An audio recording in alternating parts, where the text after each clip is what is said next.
এই যে অস্ট্রেলিয়ান বাচ্চারা খেলতেছে পিছনে দেখেন, ঠিক আছে, বাংলাদেশে ক্লেমনের মতো একটা ড্রেস পরছে, আর একটা তো AUS অস্ট্রেলিয়া লেখা পিছনে সামনে, রাইট? তারা যেভাবে খেলছে, যে আগ্রহ নিয়ে খেলছে, যে ডিটারমিনেশন নিয়ে খেলছে, যে সিরিয়াসনেস নিয়ে খেলছে, কচি কাচার ক্রিকেট, কিডস ক্রিকেট খেলছে, বাংলাদেশ জাতীয় দল এই টেস্টে তার থেকে কম সিরিয়াস ছিল, তার থেকে কম ডেডিকেটেড ছিল, তার থেকে কম রেজাল্ট আমার পক্ষে আনতে হবে, না আনতে পারলেও অন্তত মান সম্মানটা রাখা যাবে, সেই সিরিয়াসনেসের অভাবে ছিল। বাংলাদেশ দল এক ইনিংসে করেছে 64 আর এক ইনিংসে 95, অর্থাৎ দুইটা ইনিংস বাংলাদেশ ব্যাট করেছে এবং এই দুই ইনিংস মিলিয়ে বাংলাদেশ দল টোটাল করেছে 159 রান। 159 রান। আর অস্ট্রেলিয়া এক ইনিংসে করেছে 210। কোনো দল যদি তার একটা ইনিংসে 210 রানে অল আউট হয়ে যায়, আপনি ভাবতেই পারেন কি বাজে একটা স্কোর ভাই, 210। ওই দলটা হয়তো হারবে।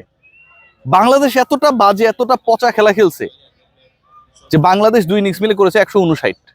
159, যারা ভদ্র তারা এইভাবে বলে। এবং বাংলাদেশ ইনিংস এবং 51 রানে 1.5 দিনে সেকেন্ডের সেকেন্ড সেশনে মোটামুটি হেরে গেছে। আফটার 2-3 ওভার টিকেছে। এক ইনিংসে খেলেছে পুরো দল 34 ওভার, আরেক ইনিংসে খেলেছে 38 ওভার। 20টা উইকেটের পতন ঘটেছে বাংলাদেশের, 20 উইকেটস গন। এবং যার 10টা নিয়েছেন মিচেল স্টার্ক, 6 আর 4। 20 উইকেটের পতন ঘটেছে বাংলাদেশের মাত্র 62 ওভারের মধ্যে। মানে প্রত্যেকটা ব্যাটসম্যান যদি আপনি গড় করে দেন কত ওভার করে খেলার সুযোগ পেয়েছিল বা টিকেছিল, সংখ্যাটা হচ্ছে 3 over. How funny, how beautiful, how amazing Bangladesh perform here. একবার চিন্তা করে দেখুন যে শরীফুল বাংলাদেশে পেস বোলিং ডিপার্টমেন্টের অন্যতম গুরুত্বপূর্ণ একজন ক্রিকেটার। অস্ট্রেলিয়ার বিপক্ষে ওয়ানডেতে 6 উইকেট নেওয়ার পরে ইনজুরি, এন্ড দেন প্রথম টেস্টে তার খেলা হইল না, এখানটায় শরীফুল খেলেছেন। After coming back from injury, the way he did, the way he proved himself better than Mitchell Starc. 6টা নিয়েছিল স্টার্ক, শরীফুল 7টা নিয়েছে।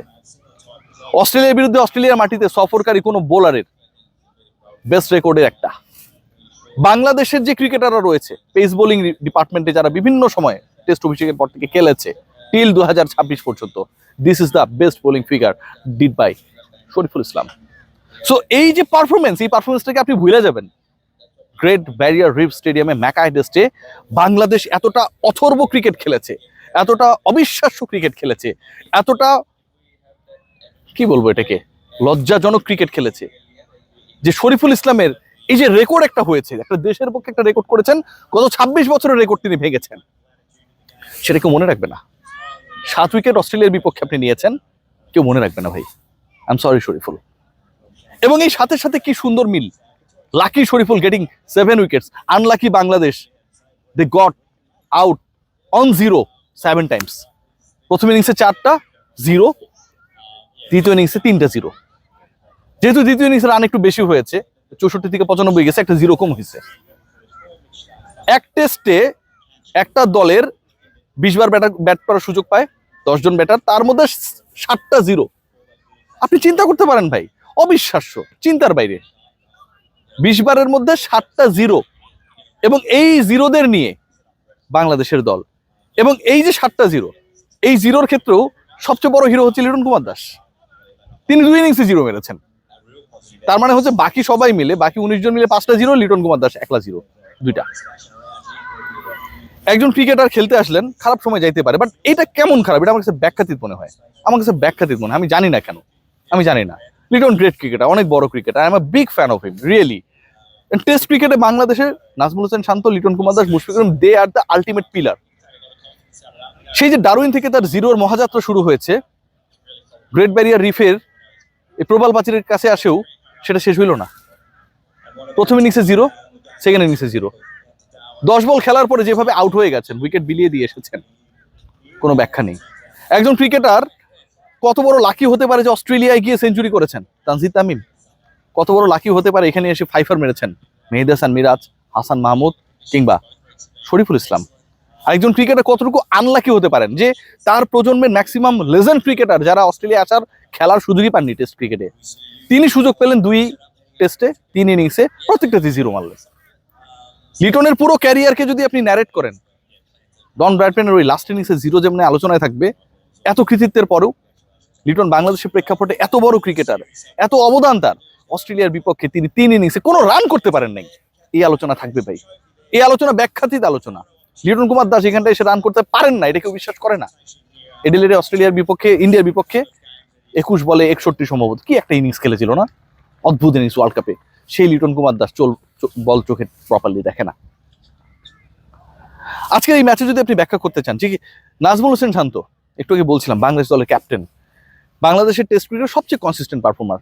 আগের ম্যাচেও 84 মেরেছিলেন, সেঞ্চুরি না নাজমুল শান্ত কেন পেলেন না সেটা নিয়ে অনেক ডিসকাশন রয়েছে, সেটা নিয়ে অনেক আক্ষেপ রয়েছে, কষ্ট রয়েছে, আমরা ব্যক্তিগতভাবে রয়েছে যে অস্ট্রেলিয়ার মাটিতে গিয়ে বাংলাদেশের দুজন ব্যাটার সেঞ্চুরি মেরেছে।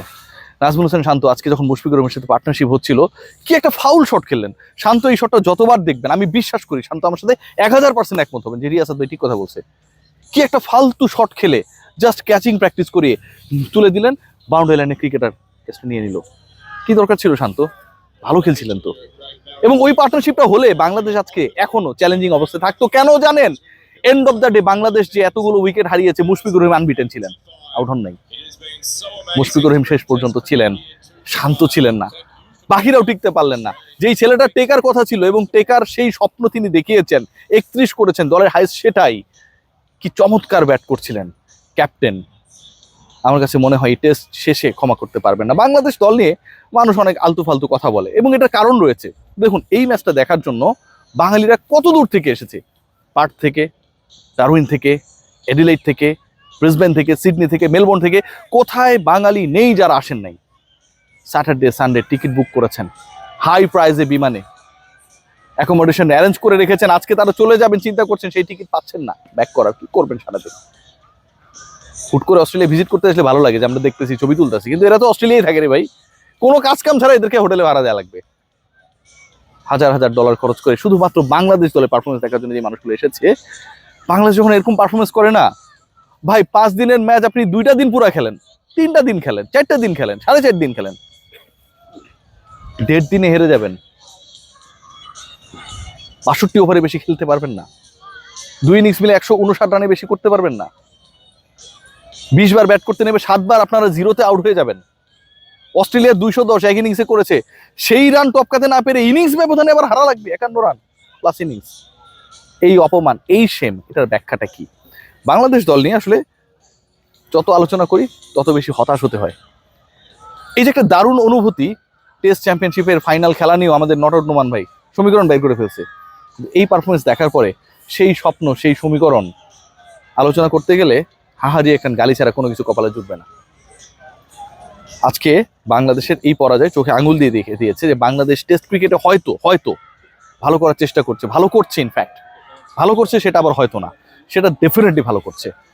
বাংলাদেশ পাকিস্তানকে ব্যাক টু ব্যাক হারাচ্ছে, বাংলাদেশ অস্ট্রেলিয়ায় গিয়ে অস্ট্রেলিয়ার বিপক্ষে জয় পাচ্ছে, বাংলাদেশ কত বছর আগে নিউজিল্যান্ডকে তাদের ঘরে গিয়ে হারিয়েছিল। Definitely they are doing pretty good, but তারা যেভাবে তাদের পারফরমেন্স, তাদের মান সম্মান ডুবাচ্ছে, একজন ক্রিকেটার আপনি ভাবতে পারেন বাংলাদেশ একটা সময় পেস বোলার পেতো না, সেই জায়গায় শরীফুল, হাসান মাহমুদরা কি পারফরমেন্স দেখিয়েছে।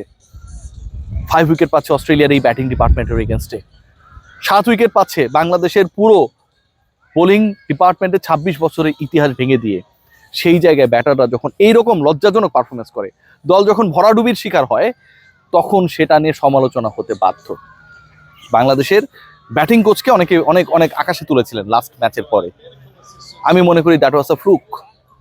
ওই ম্যাচে তানজিদ হাসান তামিম অবিশ্বাস্যভাবে ভালো খেলেছেন, নাজমুল শান্ত রেগুলারই ভালো খেলেন। ব্যাটিং কোচ থাকুক আর না থাকুক, শান্তর জন্য দরকার নেই। কিন্তু এটা হচ্ছে রিয়েল পিকচার।